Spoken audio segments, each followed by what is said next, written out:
Hello everyone. Who didn't know I have a PlayStation 5 for 1000 subscribers on my channel?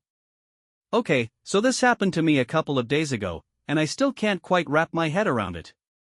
I live in a city where you kinda expect things like this to happen, but I never thought it would be me. I mean, I've been through some stuff in my life, but being robbed at gunpoint in broad daylight? That was a whole new level. It started like any regular afternoon. I just finished a meeting at work, nothing exciting, just the usual grind. I'd been feeling off all day, though. Maybe it was just the exhaustion, or the fact that my mind had been elsewhere. My wife had been stressing about something, and I guess that put me on edge. Whatever it was, I wasn't fully paying attention when I left the office. I took my usual route home, but today, something felt off. I couldn't put my finger on it at first. Anyway, I was walking down a relatively quiet street when it happened. It was around 3:30 p.m., so the sun was still up, but the city felt unusually empty. People were avoiding eye contact, or maybe it just seemed that way. I don't know. But then I noticed a guy ahead of me, standing by a car with his back to me. He looked a little off. Maybe it was the way he was standing or his posture, but something made me instinctively slow down. I figured I'd just walk by him, do my thing, and keep moving. But, of course, that's when everything changed. So, I'm walking along, minding my business, and just as I'm about to pass the guy, he turns around. I didn't think much of it at first, people turn around all the time, right? But then, something in his eyes caught me off guard. He wasn't just turning, he was locking eyes with me, and that's when I felt that little twinge of discomfort. I tried to brush it off. Maybe I was overthinking it. But then he takes a step toward me. I thought he might ask for directions or, some spare change, the usual stuff. But no. He didn't say anything at first. Just stood there, a little too still. That's when I got the feeling that this wasn't going to end well. My heart started beating faster, and I couldn't ignore the pit in my stomach anymore. And then it happened, he reached into his jacket. The thing about that moment was how surreal it felt. I mean, it was almost like time slowed down. I remember my mind racing, trying to figure out what to do. Do I run? Do I fight back? What if he's just grabbing his wallet or a phone? But nope, he pulls out a gun. At that moment, my body froze. I could feel my legs shaking beneath me, but I couldn't move. There was this insane mix of disbelief and fear. I mean, how is this even real? The gun was aimed straight at me, and he said something, but honestly, I don't even remember what. My brain couldn't process it at that point. All I could think was, this is happening right now. I am getting robbed. At gunpoint. I'm not sure how long I stood there staring at the barrel of the gun, but it felt like an eternity. Time, like I said, had slowed down. The world around me felt so distant, like I was watching this all from the outside. I remember feeling so exposed, like all my decisions up until that moment had led me here. Then he spoke again, and this time I actually heard it. Give me everything. Your wallet, your phone, now. His voice was steady, almost monotone, like he was doing this every day. I don't know why, but I suddenly felt like I was on autopilot. It wasn't even about the fear of dying, though, yeah, that was definitely a thing, it was more the surreal realization that my entire life was about to be flipped upside down. I fumbled for my wallet, my hands clumsy and shaky. I'm pretty sure I dropped it once, but I didn't even care. All I could think was, get this over with, don't make any sudden movements. I handed him my wallet and phone, feeling this sickening wave of helplessness wash over me. I never expected it to be like this, I always thought I'd be tough in a situation like this. Maybe I'd try to fight back or at least make a run for it. But no. I was paralyzed. It wasn't fear of the gun, or even fear of dying. It was just pure, overwhelming helplessness. And the worst part? He didn't even seem to care. He took the stuff without a second thought, like it was just a job. I guess I didn't realize how much of an emotional impact this moment would have. It wasn't until after he turned and walked away, disappearing into the street, that the reality of it all hit me. I stood there for a while, maybe minutes, maybe hours, I couldn't tell, just trying to process what had just happened. And that's when the anger started creeping in. I stood there, absolutely stunned, feeling a mix of anger, confusion, and disbelief. I couldn't even believe I'd just been robbed. I mean, in a city like this, you hear stories about it happening to other people, but it never feels real until it happens to you. For a second, I just stood there, staring at the empty spot where he'd been, still clutching the empty air where my wallet and phone used to be. The anger hit me hard. It was this sudden burst of how dare he? How could he just walk up, point a gun at me, and take my things like it was nothing? I wasn't angry at myself, well, maybe a little for not being more aware, but I was more pissed off at him. He had taken something from me, something so personal. It wasn't just the physical stuff, my wallet, my phone, but the feeling. The feeling of safety, the sense that you could walk down a street without being in danger. I felt violated, like something had been ripped away from me that couldn't just be replaced. I wanted to scream, to chase him down and get my stuff back, but I knew deep down that would have been a terrible idea. That gun was real, and I wasn't about to test whether or not he was willing to use it. So, I stood there, fuming, my hands shaking with adrenaline, trying to make sense of everything. But the worst part was the self-doubt that started creeping in. Why hadn't I done something? I'm not a small guy. I'm not a fighter, but I could have at least tried to make a run for it, right? But I didn't. I just froze. The thought of that made me even angrier, and the feeling of helplessness started to sink deeper into my gut. I took a deep breath, trying to calm down, but it wasn't working. How could I just let this happen? I don't really know how long I stood there, but eventually, I realized I needed to do something. I couldn't just stay frozen in place, stewing in my own anger. I pulled myself together as best as I could, trying to shake off that feeling of being completely powerless. It was hard though. I was still reeling from the whole situation. I pulled out my phone, my old phone, the one I was stuck using until I could get a replacement, and I called the cops. I don't know why I even bothered. I mean, it's not like they were going to catch the guy. But I guess part of me needed to do something, anything, to make it feel less like I had just been completely defeated. The dispatcher took my information and told me they'd send an officer to take a report. I don't even think she cared that much. I'm sure she's heard it all before. I was still trying to process what happened as I gave her the details, how the guy looked, how he acted, the exact street and time. But it felt so hollow. I realized that there was nothing anyone could really do. He was gone, and there was no way to undo what had just happened. So, after the call ended, I just stood there, not sure what to do next. It was like the world kept going, people walking by like nothing had happened, but I was stuck. Stuck in this moment where everything felt wrong. I thought about calling my wife, but I couldn't. I didn't want to hear her panic, or worse, her anger. The last thing I wanted was to hear her ask why I hadn't been more careful, why I hadn't done anything to prevent this. The truth was, I didn't know what I could have done differently. I just felt defeated. I decided to keep walking. I don't know why. Maybe it was just the need to keep moving, like if I stayed in one place, I'd completely lose it. So, I walked. Slowly at first, then faster, trying to outrun the feeling of helplessness that clung to me like a heavy fog. But it didn't work. Nothing worked. Eventually, I made it home, but the door felt like a barrier. I didn't know how to walk inside and tell my wife what had happened, so I stood there, just staring at the door, feeling like I was about to shatter. I stood outside for a while, trying to gather myself. The longer I stayed there, the heavier the weight on my chest felt. I couldn't let her find out from someone else, so I knew I had to go in. But honestly, I wasn't ready. How could I explain it? Hey, honey, I just got robbed, and I stood there like a deer in headlights while it happened? It felt so embarrassing. It felt weak. I wasn't expecting to feel this vulnerable. Finally, I pushed the door open. She was in the kitchen, doing what she always does, making dinner or cleaning, I can't even remember. But the moment she looked up and saw me standing there, she knew something was off.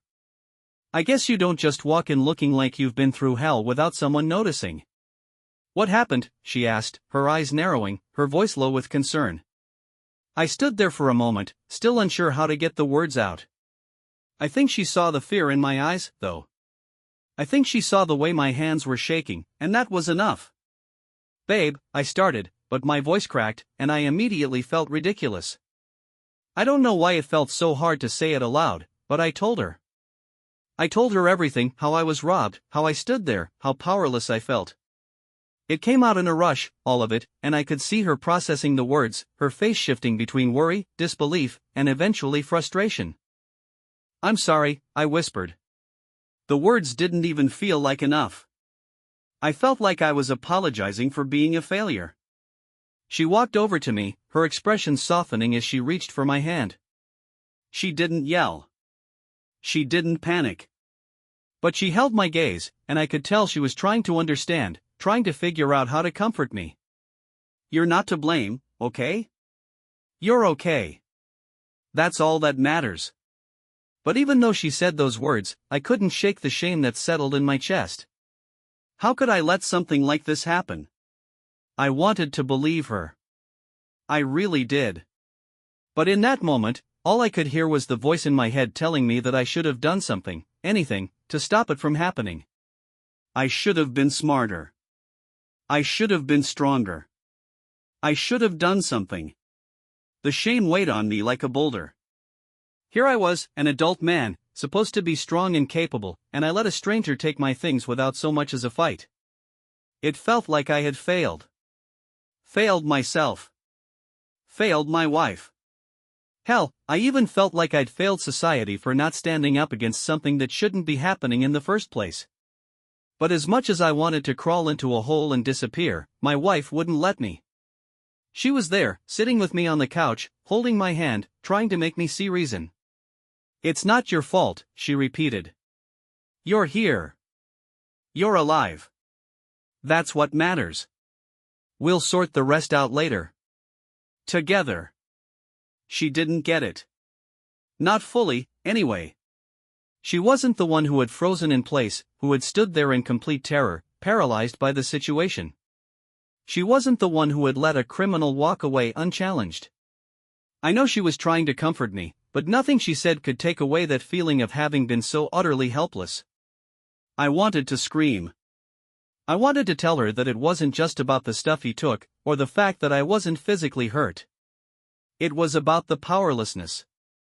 That gut-wrenching, soul-crushing realization that you're not as in control of your life as you thought you were.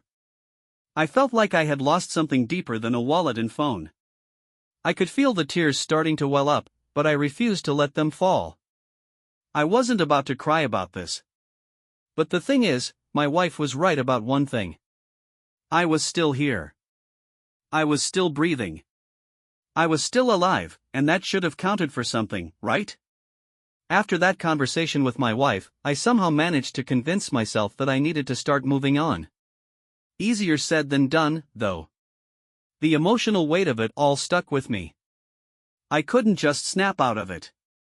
But I had to find a way to keep going, right? I wasn't about to let this one moment define me. I spent the next few days trying to get back into a routine, but I wasn't really me. I'd find myself lost in thought, replaying the moment over and over. What if I had done something differently? What if I had noticed something sooner? The what-ifs were killing me. At work, I couldn't concentrate. My mind kept drifting back to that street, to the moment I saw the gun in his hand.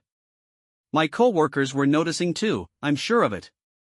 They kept asking if I was okay, but what could I say? Yeah, I'm fine, I just got robbed at gunpoint, no big deal? I couldn't talk about it. I barely had the words for myself, let alone anyone else. That's when I realized I had to make a decision. I wasn't going to let this event destroy me, but I also couldn't just ignore it and move on like nothing happened. I needed to take control of the situation. I started by calling my bank and getting the card canceled. I replaced my phone, thankfully, I had insurance, but that didn't really feel like it helped. It wasn't the physical items I was concerned about, it was the psychological toll. I also called the police again to follow up. I didn't expect anything to come from it, but I figured I should at least give them the information.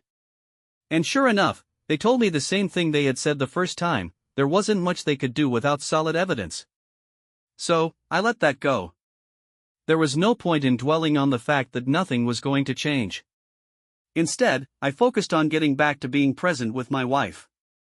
The emotional fallout from this wasn't going to just disappear, but I needed to start rebuilding that sense of security, and she was my anchor through it all. Every night, we'd talk about the day, anything, really, to keep me from spiraling. I didn't feel normal again, but at least I was functioning. The fear still lingered, but I knew I had to keep moving forward. I wasn't sure how long it would take, but I couldn't let this one experience steal my life away. That's when I decided I'd start carrying pepper spray. Not because I thought it would make me invincible, but because I realized that I couldn't be passive anymore. I needed something, anything, to feel like I had some control over the situation. It wasn't about revenge or even protecting myself from the same guy. It was about reclaiming a tiny bit of my power in a world that suddenly felt much more dangerous than I had ever imagined. A few weeks went by, and I started feeling a little more like myself again. The anger and shame had started to fade into the background, replaced by a cautious sense of normalcy. I was still carrying the pepper spray, but I wasn't obsessing over it. It was just part of my routine now, something to make me feel a little less vulnerable when I stepped out the door. But then, out of nowhere, I got an unexpected call one afternoon. I didn't recognize the number, so I almost let it go to voicemail. But something made me pick up. Hello? Is this Mr. my last name? The voice on the other end was an officer's. Yeah, this is him. What's going on? I'm Officer, name, with the local police department. We wanted to inform you that we've made a potential break in your case. For a second, I was stunned. Wait, what? A break? How? Can you meet us at the station? We've got some information that might help. I couldn't believe it. I felt this surge of hope, then immediately tried to shut it down. After everything, I wasn't about to get my hopes up. But still, the thought that there might be some chance of closure made my heart beat a little faster. I agreed to meet them at the station. When I got there, I was led into a small interrogation room, where the officer sat across from me, looking at a stack of papers. We've reviewed some of the security footage from nearby cameras, he said, and we think we've identified the person who robbed you. Wait, really? I could barely believe it. Yes. We've tracked down a few leads, and we think we know who he is. He's been connected to other robberies in the area, and we're working on getting him arrested. The officer went on to tell me more about the guy, some background on him, and his criminal record. Apparently, he wasn't some random guy off the street, but someone with a pattern of targeting people in that part of town. I felt a strange mix of relief and anger all at once. The guy wasn't some one-time offender, he was a professional at this. But at the same time, I felt some weird kind of closure, too. There was a name, a face, and a potential end to this chapter. I wasn't sure how to feel about it, but I knew I had to let it play out. I still didn't have my stuff back, but knowing there was some justice in motion made me feel like I wasn't completely powerless anymore. A couple of days passed, and I couldn't stop thinking about what the officer had told me. It was hard to wrap my mind around the idea that they might actually catch the guy, especially after feeling so defeated and powerless. But part of me kept thinking, what if it's not him? Then, just as I was starting to let myself believe in this small sense of justice, the unexpected happened. I got another call. This time, it was from a different officer, one I hadn't spoken to before. Mr. last name, he asked. Yeah, this is him. What's going on? I need to inform you about something that's come up. The person we believe to be your robber, well, it looks like we've made a mistake. I was immediately on edge. What do you mean? What mistake? The guy we identified, he wasn't the one who robbed you. We've cross-referenced the footage, and it turns out we had the wrong person. It's someone else. My stomach dropped. It felt like my mind just short-circuited. I'd been so close to feeling some relief, and now it was slipping through my fingers. Wait, so, the guy isn't caught? I asked, trying to stay calm but feeling the anger rising again. No, not yet. We're still working the case, but I wanted to let you know that we've had a shift in the investigation. We'll keep you updated. I hung up, my head spinning. The adrenaline from before had turned into pure frustration. I was so close to having closure, so close to feeling like I wasn't just some helpless victim anymore, and now it was all back to square one. I couldn't believe it. I wanted to shout. I wanted to scream. I just wanted answers. For the next few days, I stayed in this limbo, constantly on edge. The police didn't have any more updates for me, and my mind wouldn't stop running in circles. Who was this guy? Why was I still in the dark? What was the point of all this, if they couldn't even catch the right person? It felt like a bad dream. Like a sick joke. And to be honest, I started doubting whether I was ever going to get any real justice. But even as my hope faded, I knew I had to keep moving forward somehow. I couldn't let this one person, or this one incident, be the thing that defined me. I still had my life, my wife, and at least the support of the people around me. But I couldn't deny it, I was frustrated, angry, and emotionally exhausted. It's hard to explain how that felt. Imagine being stuck between two realities. One where you have hope, and another where you're constantly let down. You can't stay in the hope one forever, but you also don't want to fully accept the second reality. It was a mental tug-of-war, and it was eating me alive. Days turned into weeks, and the frustration only deepened. Every time my phone rang, my stomach would drop. Every time I checked my email, I half hoped there'd be an update from the police, some kind of progress. But each time, it was the same, no new information. The waiting game was slowly starting to take its toll on me. It wasn't just about getting my stuff back anymore. It wasn't even about finding the guy who had robbed me. It was the not knowing. The feeling of being in this limbo, where everything felt unfinished. Where I was stuck in this suspended state of almost closure, but never quite there. I started to get obsessed with the idea of closure. I'd replay the event over and over in my head, trying to figure out what I could have done differently. I couldn't escape the feeling that I had been somehow responsible for not being able to prevent it. Maybe if I had been quicker to react, maybe if I had been more alert, maybe if I'd noticed him earlier, any of those things could have changed the outcome. And then, just as I was starting to go crazy with my own thoughts, something unexpected happened. It was late one evening, and I was sitting on the couch scrolling through random news articles. My wife was making dinner in the kitchen, and the house felt normal again. Almost too normal, considering how much my mind had been spiraling lately. Then, I got a call from the police. I picked it up, not expecting much. Mr. Last name? It was officer, name, again. My heart skipped a beat. Yeah, this is him. What's up? We've got a lead, the officer said, sounding a little more upbeat than usual. We've been tracking some new information, and we think we're finally getting closer to identifying the suspect. We might need you to come in for a lineup. I felt a jolt of hope, real hope, this time, but I quickly pushed it back down. Wait, so you have someone? Is it the guy who robbed me? We're not sure yet, but we've got someone who matches the description. We'll need you to confirm, but it's looking promising. The blood rushed to my head. After weeks of nothing, I finally had something tangible to hold on to. But even as my brain screamed to take this as good news, a voice in the back of my head kept whispering, what if it's not him? What if you're just setting yourself up for another disappointment? I took a deep breath, trying to steady myself. Okay, I'll come in tomorrow. I hung up, still processing everything. It was happening. Something was finally happening. I wasn't sure if I was ready for what was coming next, but I couldn't deny it. I felt like I was on the brink of something that might finally bring me the closure I so desperately needed. Days turned into weeks, and the frustration only deepened.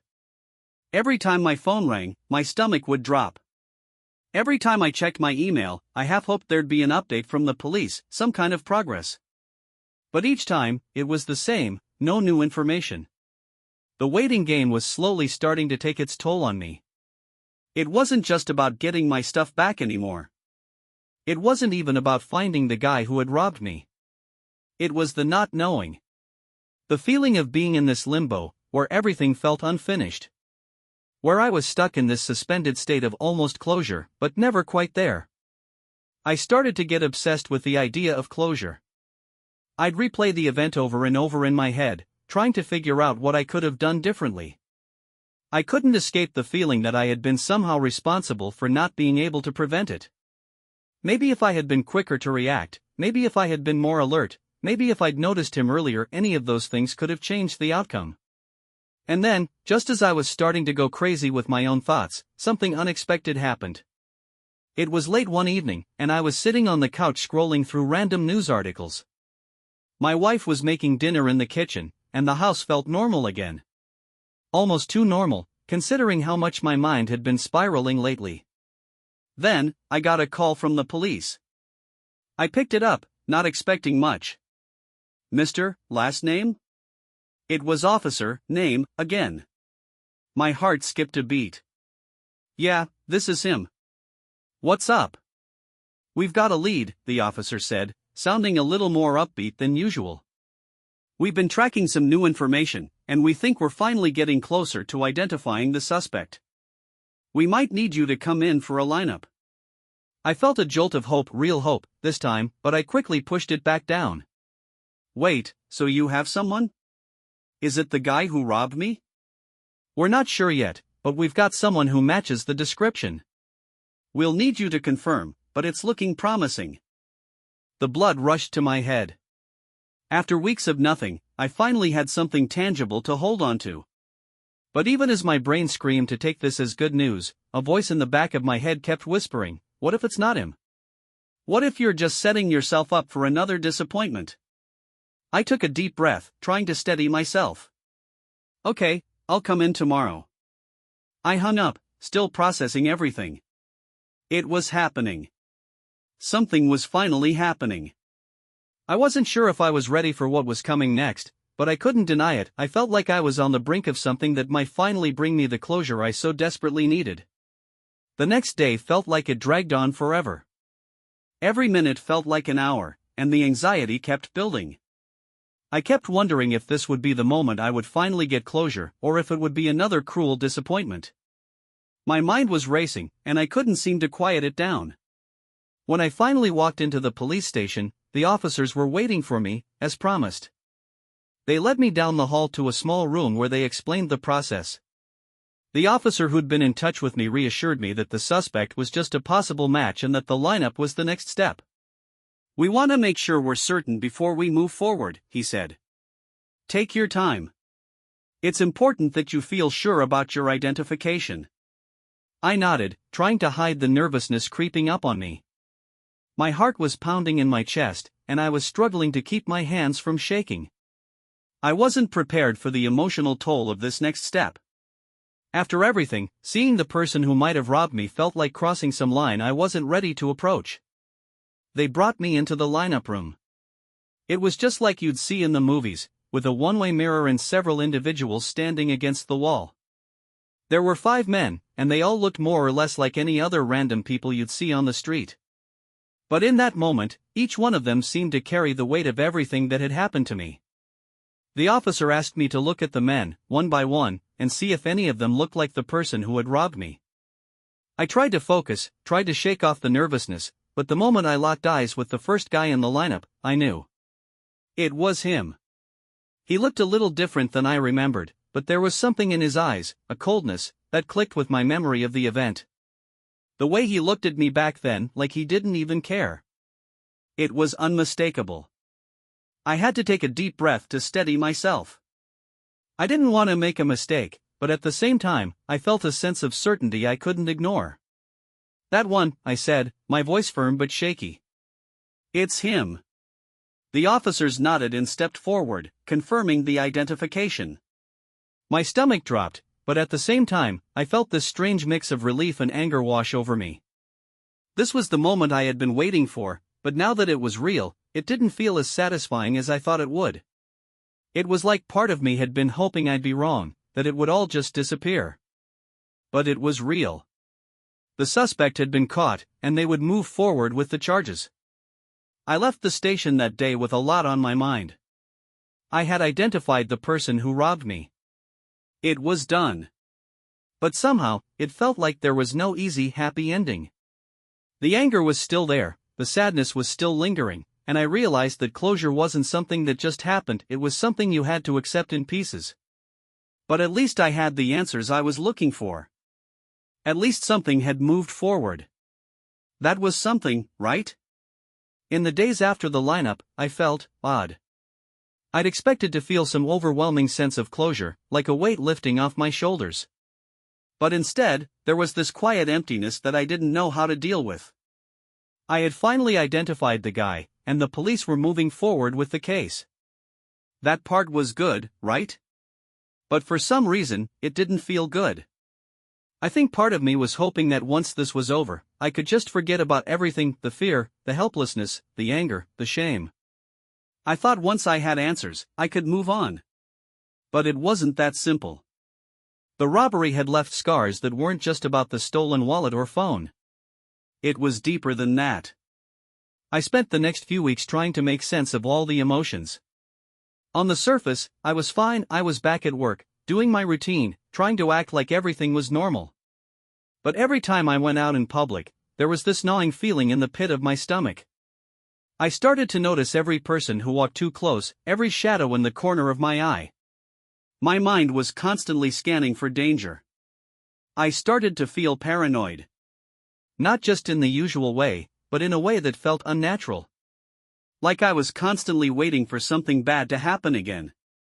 I couldn't turn it off. And it was exhausting. One night, a few weeks after the lineup, I sat down with my wife and told her how I was feeling. She listened, her face full of concern, but also a little bit of confusion. I don't know what's wrong with me, I admitted. I thought once they caught him, I'd feel better. But now I can't shake this feeling that something's still off. She took a deep breath, sitting down beside me on the couch. It's okay. What you went through was traumatic. You're allowed to feel this way. It's not just about getting your stuff back or the guy getting arrested. It's about what you lost in that moment, your sense of safety, your trust, your peace of mind. That's not something that just gets fixed with one phone call or a police report. Her words hit me in a way I wasn't expecting. I hadn't realized it, but I had been looking for a quick fix. I had been expecting that once I knew the guy was in custody, I'd feel like everything was back to normal. But normal wasn't just about catching the guy who robbed me. It was about learning how to live with the experience. Do you think I'll ever feel normal again? I asked her, my voice small. She squeezed my hand. I don't know. But I think that with time, it will get easier. You're not alone in this. We'll figure it out together. And for the first time since the robbery, I believed her. I wasn't going to get over this. But I could move forward. It would take time, but I wasn't going to be stuck in the anger, the fear, or the shame forever. This wasn't the ending I had imagined. But maybe it was the beginning of something else. Something different. Something that, eventually, would help me feel whole again. As the weeks passed, the raw edge of everything started to dull, little by little.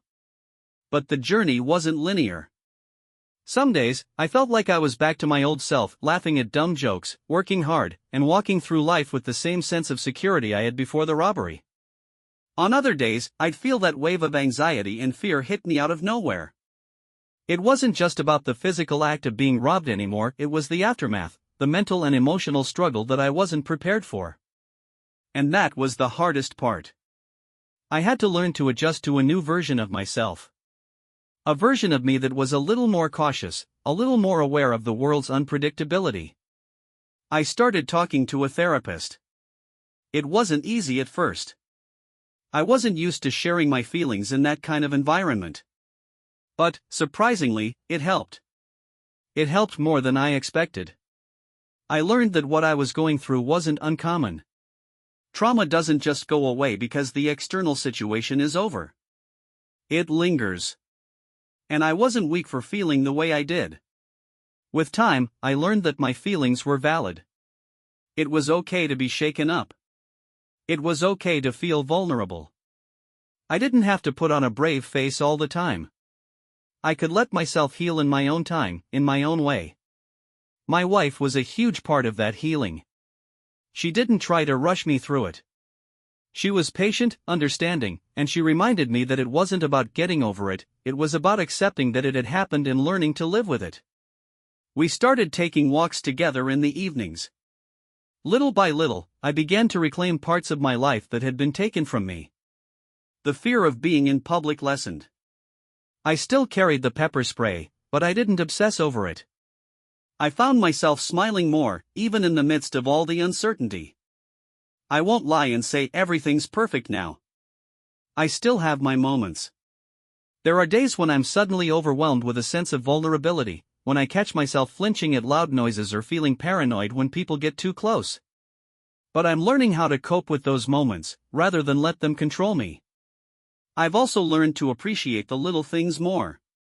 The warmth of the sun on my face, the sound of my wife's voice when she's talking about her day, the simple joy of being alive. I guess you don't realize how much you take for granted until it's shaken up. And while I wouldn't wish what happened on anyone, it's forced me to look at life differently, more gratefully, more cautiously, but also more fully. Looking back, I realized that the robbery didn't just take my belongings. It took a piece of my confidence, my sense of security, and my understanding of the world. But it also gave me something I didn't expect: perspective. I learned that safety is never guaranteed. That things can change in an instant. But I also learned that I'm stronger than I thought. That I can survive this. That I can rebuild, even when it feels like the foundation has been shaken. If I could give advice to anyone who's been through something like this, it would be this: don't rush your healing. Don't feel like you need to get back to normal as fast as possible. Healing takes time, and there's no shame in needing help along the way. Talk to people you trust, be kind to yourself, and allow yourself to feel all the emotions, good and bad. You're not weak for being affected by something like this. You're human. And sometimes, just surviving is the greatest strength you can have. I'm not the same person I was before that night. But maybe that's okay. Maybe this new version of me, the one who's learned to be more aware, more patient with himself, and more open to vulnerability, is exactly who I'm meant to be now. And honestly, that's enough for me.